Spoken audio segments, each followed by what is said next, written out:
Kita tahu bagaimana rakyat berpanas-panasan, rakyat berdesak-desakan, rakyat teriak-teriak suaranya habis. Dia pakai ongkos sendiri dan sebagainya. Sekarang dia pergi ke Jokowi begitu aja. Ngomong pun. Assalamualaikum Be. Waalaikumsalam. Begini Be ya? Atau salaman Be? Enggak, salaman boleh. Oh salaman boleh ya? Iya. Kita hormati protokol. Oh protokol ya. Iya. Soalnya ada yang marah Be kalau enggak salaman katanya. Oh iya. Be, Yes. makasih Be sudah datang yang kedua Iya. kalinya ya. Iya. Kemarin kan kita ke rumah Babe ya. Iya. Nah sekarang Babe yang kita undang di sini ya. Iya. Ini Be, saya mau mulai dari lobster. Oh lobster, iya. Iya. Lobster itu benur Be, ya kan? Benur. Nah, Iya. saya ingat kata-kata Rocky Gerung bilang, kalau Sahgan dan Nainggolan dari kami diborgol karena benar katanya. Tapi kalau Edi Prabowo diborgol karena benur. Jadi apa pendapat Babe mengenai apa? Pertama, KPK menangkap Edi Prabowo. Kedua, Edi Prabowo dari Partai Gerindra. Yeah. Ketiga, Prabowo pernah bilang akan membawa sendiri kadernya yang korupsi ke penjara dan lain sebagainya. Iya. Bagaimana Babe mengaitkan fenomena ini, Be? Ini puncak dari kehancuran sistem kepartaian menurut saya. Oke. Karena hampir rata partai-partai yang mempunyai kursi di DPR itu terlibat dalam persoalan corruption. Nah ini membawa kita. Nggak ada yang tidak korupsi ya? Kayaknya ya. Iya, semua Kayaknya. ada sih. Iya, semua ada. Coba kita lihat tuh. PDIP pernah. Ada. Golkar apalagi pernah. Iya. Kemudian Gerindra sekarang pernah. Nasdem pernah dulu sekjennya kan? Iya. Reo Patris Kapela kan? Nah. Kemudian Demokrat apalagi. Iya. Anas. Kemudian PKB. Iya. Siapa PKB? PKB lupa tapi kayaknya ada gitu. Lupa kayaknya ada ya. P3 ada. P3 ada. Kemudian PKS PAN, ada. PAN kayaknya ada. PAN kayaknya. Oh, ada dulu Yang PAN. gubernur apa? Iya, PAN, PKS ada. Iya. Ya, memang nggak ada lagi yang nggak ada ya. Iya, jadi kalau kita bicarakan kasus lobster ini adalah saya kira yang terakhir lah ya. Karena sistem kepartaian sekarang rekrutmennya itu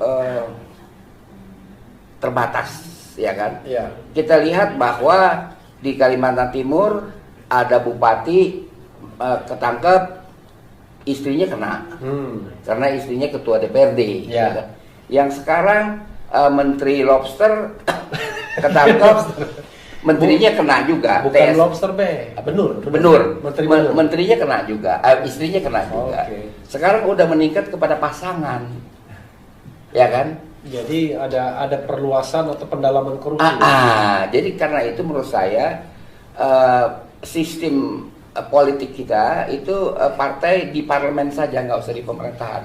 Biar di kabinet itu orang-orang ahli yang dia istilah zaman dulu sakon kabinet. Zakon kabinet. Ini nggak usah lah, mereka biar dia di DPR aja, biar profesional di situ. Kagak mau dia mereka Be. Lah harus diciptakan. Ini keadaan yang sekarang ini tidak bisa diteruskan. Bagaimanapun juga menggoda lah duduk sebagai menteri berkuasa di situ dan bisa macam-macam. Tapi coba kita lihat sejarahnya menteri-menteri yang dicokok karena korupsi. Orang partai semua sih memang. Andi Malarangeng, Idrus Marham, Jiro Wacik, kemudian siapa lagi sekarang? Edi Prabowo. Oke. Nah itu kalau itu nggak bisa berkelanjutan. Di MK juga begitu, Akil Muhtar. Iya. Di Mahkamah Konstitusi. Iya. Nggak bisa berlanjut ini kalau tidak berlanjut begini. Ekonomi kita berat, apalagi yang sekarang ini menurut catatan saudara Salamuddin Daeng, tahun anggaran yang sebentar berakhir ini kita nggak ada bantuan, kagak ada pinjaman, nggak ada orang mau kasih pinjam, kasih bantuan nggak ada. Cuma beruntung Menteri Luhut Binsar Panjaitan waktu ke Amerika beberapa minggu lalu, beliau dikasih bansos sama Trump. Ya artinya dapat bansos, alhamdulillah deh ya. Negara besar begini dengan penduduk 250 juta dapat 10 T rupiah, itu kan bansos. Oh bansos ya. Bansos. Lalu ikutanlah Jerman juga kasih bansos 5, Australia kasih bansos lagi. Yang beratnya jangan sampailah nanti pejabat kita ke luar negeri itu bawa tromol. Tromol itu apa ya? Celengan masjid. Kocrak. Itu kan udah habis dah. Karena apa? Pemerintahan ini, partai-partai ini faktanya banyak yang korup. Jadi kita harus ikhlas. Partai itu digebah ke Senayan saja, ya kan? Lalu kabinet dia orang-orang yang ahli. Digebah itu dia apa ya? Digebah diusir. Oh diusir. Itu bahasa apa itu? Bahasa Jakarta. Oh bahasa Jakarta digebah. Iya digebah aja dia ke situ. Oh, okay. Itu kita menarik pelajaran ini karena kita mau ngomongin juga percuma. Udah ada OTT berkali-kali masih juga dilakukan, ya kan? Dan yang saya heran dalam kasus Edi Prabowo ini kok Menteri Luhut, Menko Luhut mengatakan, wahai KPK, jangan kelebihan lah ya meraksanya, kan ada dia bilang. Iya, sebenarnya dia orang baik ya. Iya, saya nggak tahu kok bisa orang luar ngomong begitu, kan itu hak KPK. Orang baik gimana? Lagian orang baik gimana kok itu dia. Jadi kan itu hak KPK, kewenangan penyidik, kenapa Menko bisa ngomong begitu? Itu yang saya heran. Jadi ini udah kita miskin sebagai sebuah negara, duitnya jadi korup. Dan ini bahkan akan ada lagi kasus-kasus lain lagi yang juga menyangkut partai yang salah. Tapi kan KPK-nya konon katanya udah bisa dikendalikan. Yang mana yang bisa dikendalikan? Kan nggak semua. Memang dia belum dapat bintang Mahaputra, ya kan? Iya. Beda dengan MK. Iya. Tapi saya kira nggak bisa begitu mudah dia kendalikan KPK. Oke. Jadi masih ada harapan buat KPK. Masih ada harapan karena kalau kita baca koran Tempo kemarin kan masih ada lagi calon TSK di luar kasus Benur. Menteri juga. Ya, saya nggak tahu deh. Saya bukan propaganda lah. Saya bacanya di koran Tempo. Tapi begini, kalau kita bicara tentang kasus korupsi ini, kok ada kesan tidak ada yang namanya apa? Kemarahan publik. Oh, marah. Biasa aja rasanya. Oh, kagak. Ya Anda kontrol medsos dong. Marah. Ya tapi kan medsos kan elit. Tapi nggak ada kemarahan publik, orang turun ke jalan minta perbaiki negara ini, minta itu, biasa aja. Kalau turun ke jalan, ingat protokol COVID.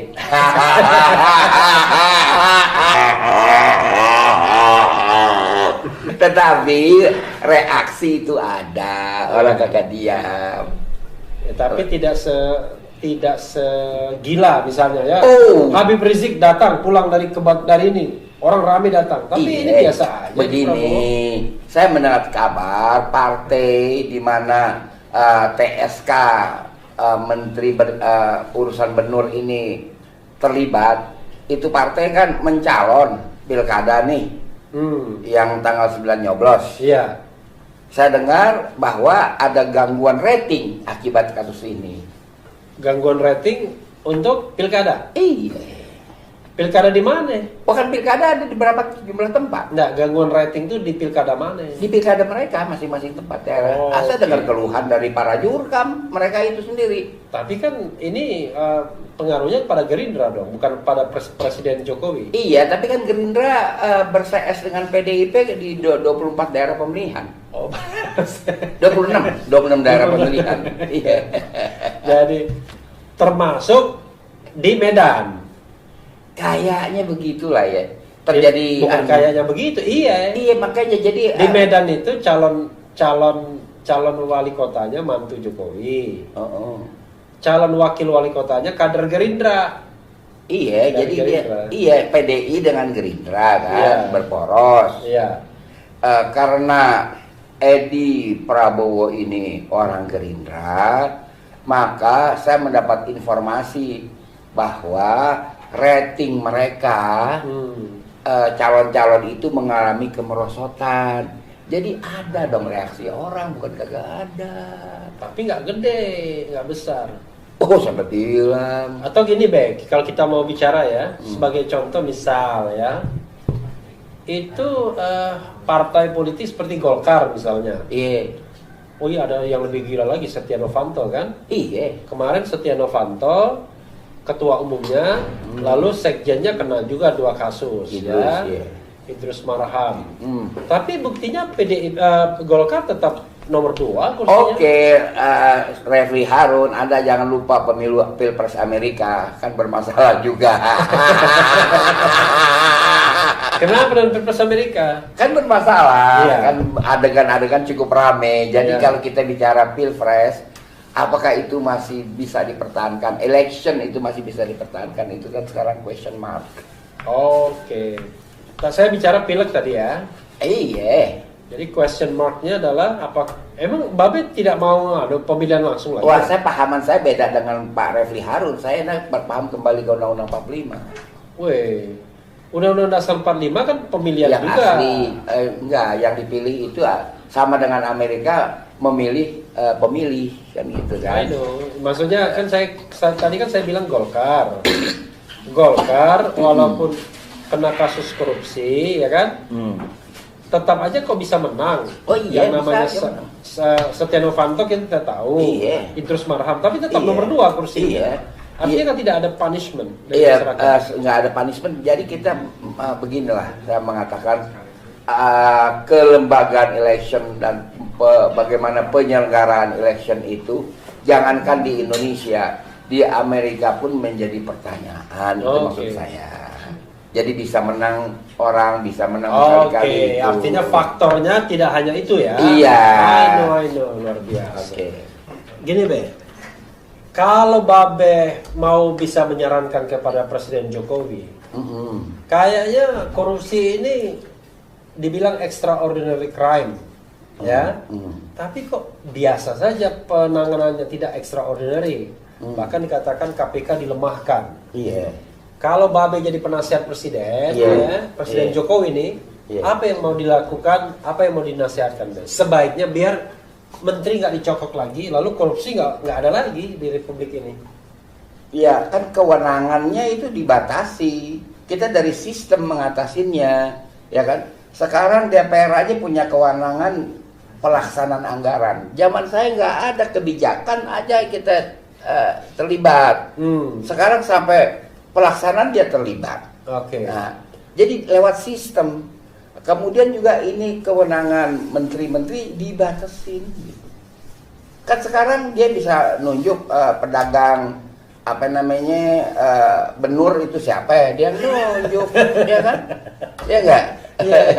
Kan jadi kesian juga kalau udah ketebongkar kayak gini, mereka yang dapat amanat untuk dagang benur ke luar negeri kan susah ya kan, apalagi ada yang lagi sedang siap-siap bikin partai baru kan begitu ya.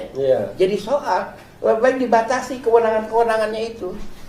Ya tapi kalau misalnya pimpinan tertingginya nggak punya apa ya, tidak punya giroh, semangat untuk melakukan pemberantasan korupsi kan susah juga Be.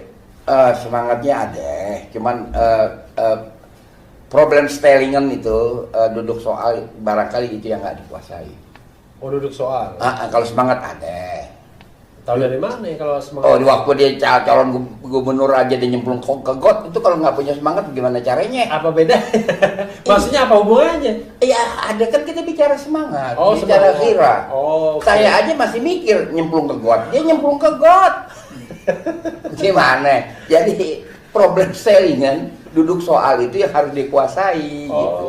Okay. Oh jadi semangat ada, tapi duduk soal harus dikuasai. Jadi tidak semudah itu kasih rekomendasi ya kamu jualan ya benur. Oh kamu aja, jangan segampang itu. Ada nggak problemnya itu sesungguhnya problemnya itu di orang-orang sekitar kekuasaan atau problemnya di dirinya sendiri Presiden Jokowi? Enggak juga, kalau Andrew kan orang yang Anda maksud di sekitar kekuasaan kan. Iya. Andrew yang jadi staf khusus itu. Enggak, maksudnya kalau kita bicara Jokowi ya, itu problemnya di dirinya sendiri dalam proses. Tadi kan nggak paham duduk soal tadi apa Babe tadi bilang bahasa Belandanya. Problem stylingan. Problem stylingan ya. Iya. Iya. Oke. Apakah masalahnya di diri presiden ataukah orang-orang sekitarnya?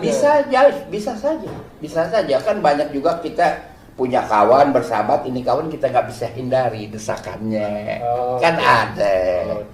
Itu bukan dalam arti kata membenarkan, tapi dalam arti kata mengerti, ya kan?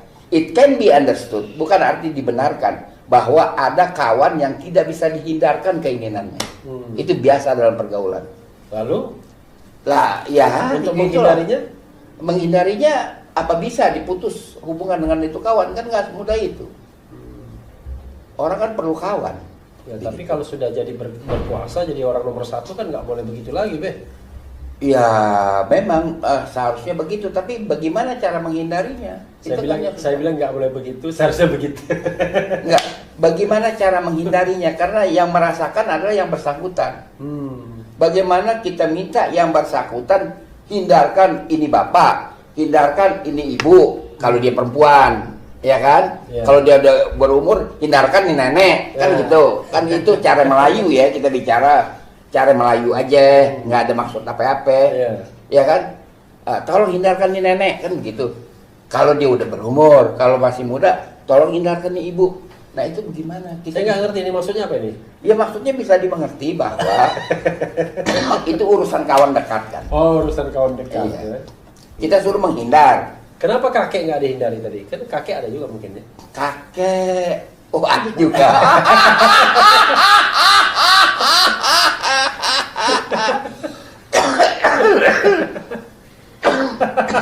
Ada ya? Ada kayaknya sih. Kayaknya ada ya. Tapi ini negeri lucu juga ya. Peranan besar tahunya pada orang berumur ya. Oh gitu ya. Iya.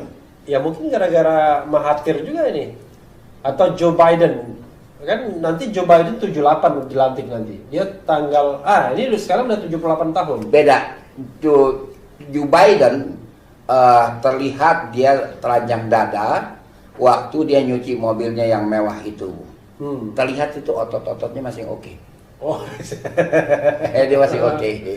Masih oke ya. Jadi walaupun 78 dia punya engine spare part mungkin 50. Oh iya masih bagus lah. Masih bagus ya. Dan kan calon wapresnya itu Kamala Harris. Ya. Kalau bisa dikurangi kegemaran dia berbicara bagus. Bagus ya.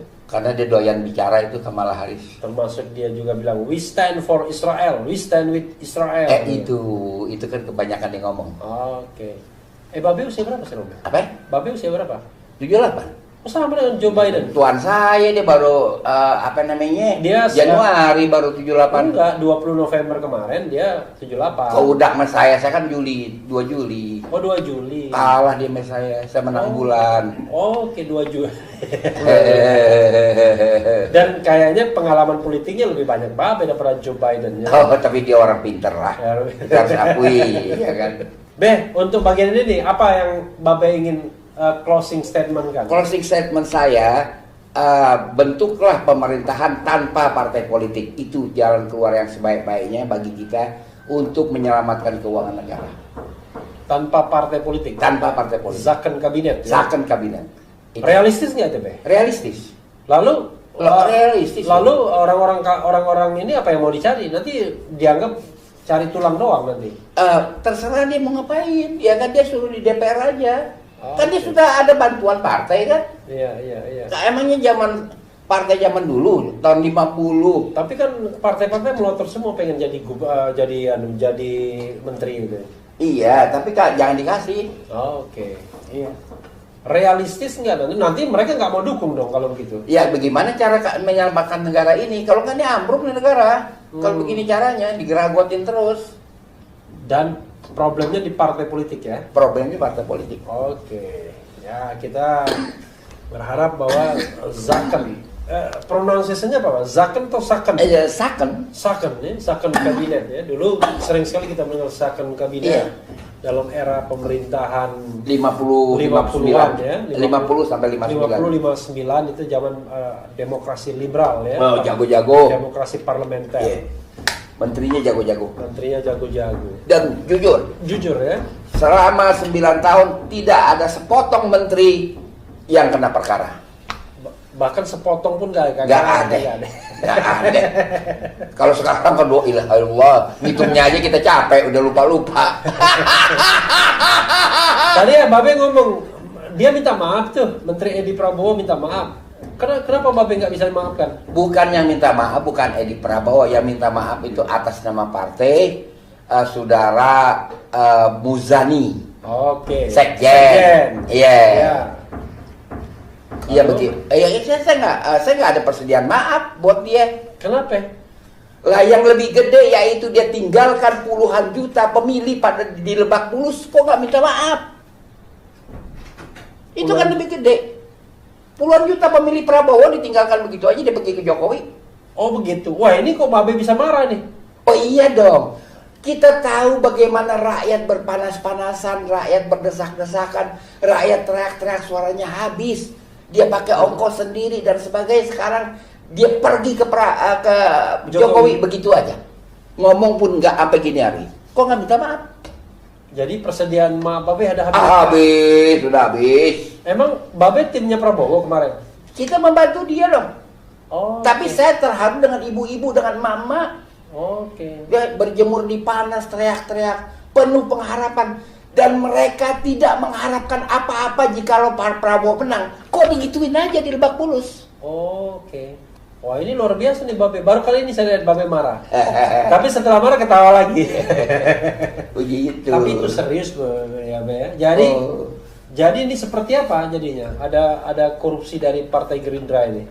Nah, ini sudah berat lah buat Gerindra bangkit. Tapi survei masih menempatkan Prabowo nomor 1 dan nomor 2. Maaf Refli Harun, ya kan saya mendingan percaya sama tukang sulap daripada tukang survei.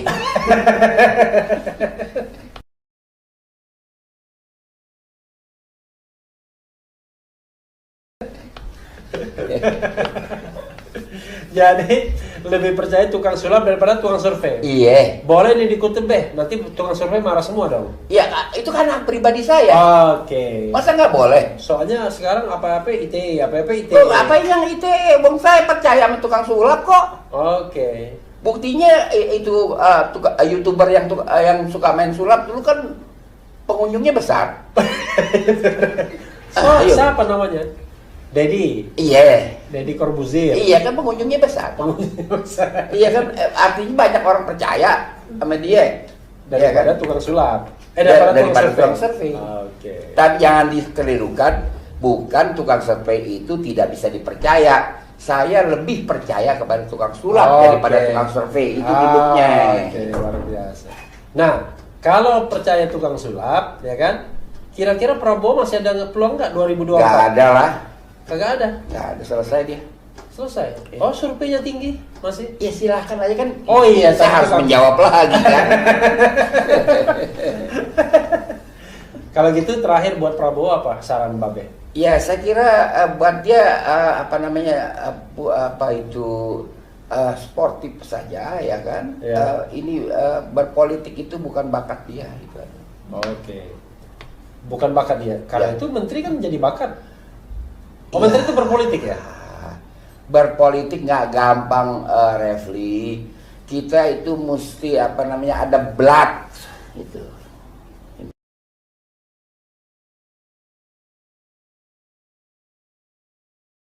Oke. Kalau nggak ada blood nggak bisa. Artinya Unless orang dulu artinya bilang. mundur aja jadi menteri pertahanan itu gimana? Bukan menteri pertahanan kan Anda bilang berpolitik. Oke. Berpolitik itu dia tidak ada bakat di situ. Itu Oke. aja harus aku. Menteri pertahanan terus. Ya silakan. Tapi ketua umum Gerindra berhenti aja. Berhenti aja. 2024 nggak usah nyalon. Terserah kalau mau nyalon. Kalau Gerindra mau nyalon hak orang nyalon. Oke. Iya. Kan kalau nyalon berpolitik lagi dong berarti dia. Kalau nyalon dia berpolitik lagi makanya terserah Gerindra. Oke. Tapi saran Babe tidak usah berpolitik. Berat lah jadi politikus itu nggak mudah, berat. Oke. Ini yang